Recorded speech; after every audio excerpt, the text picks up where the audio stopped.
All right, welcome to The Explainer. Today, we are diving headfirst into the very first chapter of a brand new story called The Guy's Scripts. We're going to go from reality-bending explosions all the way to a messy apartment, so let's just jump right in. So our story kicks off with this guy, this silhouetted figure we'll get to know as Government.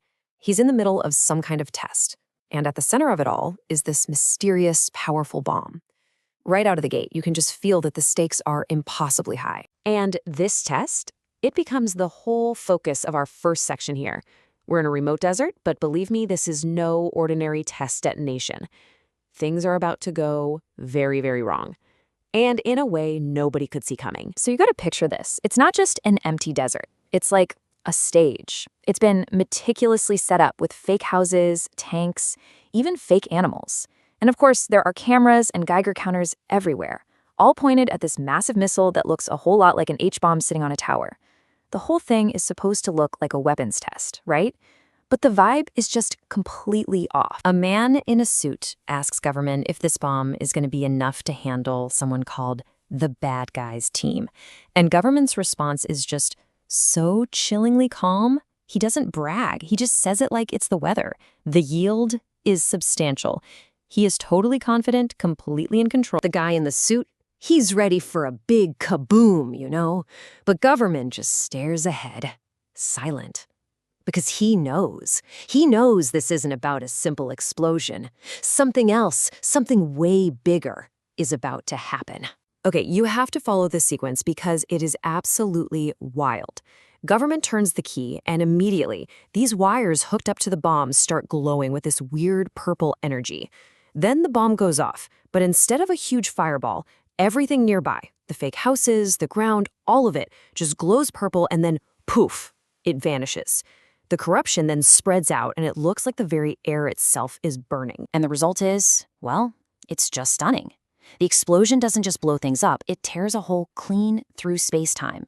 And through that shimmering terror in the world, we see something impossible. A real city skyline. A whole other reality has just been cracked wide open. The suited man, well, he does what any of us would do. He completely freaks out. His panicked questions are basically voicing what's in all of our heads. This was not the plan. This is so much more than a weapon. What has Government done? And this is Government's answer. No explanation, no oops, just this unbelievably ominous and grand statement. He knows no one will get it, but he promises a sacrifice that will be remembered. I mean, that is a declaration of terrifying purpose right there. And just as Government reaches into his pocket like he's about to do something else, the scene just cuts. Abruptly. The story takes a hard left turn, and we shift from these huge, cosmic stakes to something way, way more down to earth as we meet our second main character, Mason Mendez. And this is Mason. Talk about whiplash. We go from reality-bending explosions to his rundown apartment where the biggest action happening is him lifting a slice of pizza. The contrast could not possibly be more extreme. This sums up Mason's entire life right now. It's a holding pattern.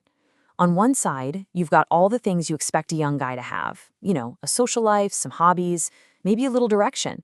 And on the other side is Mason's reality. A messy room, video games, and stacks of old pizza boxes. He's just completely stuck. A chat with his friend really shows us just how lost he is. When his friend asks him these really basic questions about his life, Mason literally has no answers. He genuinely doesn't know what he wants or what he even does for fun.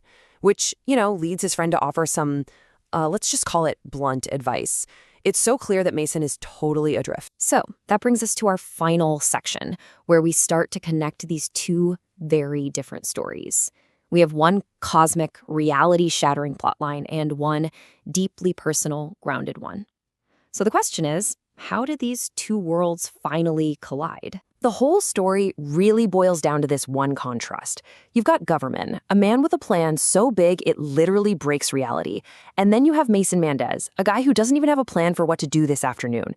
It's the ultimate showdown between power and powerlessness. I mean, just look at the difference in scale here. It's mind-boggling. Government scope, cosmic. Mason scope, a messy apartment.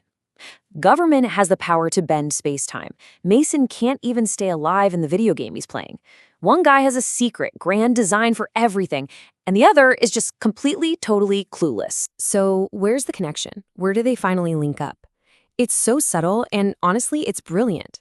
It's a news report playing on a TV in Mason's room. There's an interview with government happening just feet away from him, and he isn't even paying attention. The grandest cosmic drama in human history is literally just background noise to his own inertia. And on that TV, we get one last perfect peek into Government's mind. A reporter asks him if he cares what people think, about the human cost of his war on the bad guys' team. And his response? It's just a single dismissive word. So? He has zero concern for anyone or anything that might get in the way of his goal. And that right there brings us to the most crucial point of all. We circle all the way back to Government's ominous promise of a great sacrifice. We've got a man who is willing to sacrifice anything, and we've got another man who has nothing. So the question this chapter leaves us wrestling with is a pretty haunting one.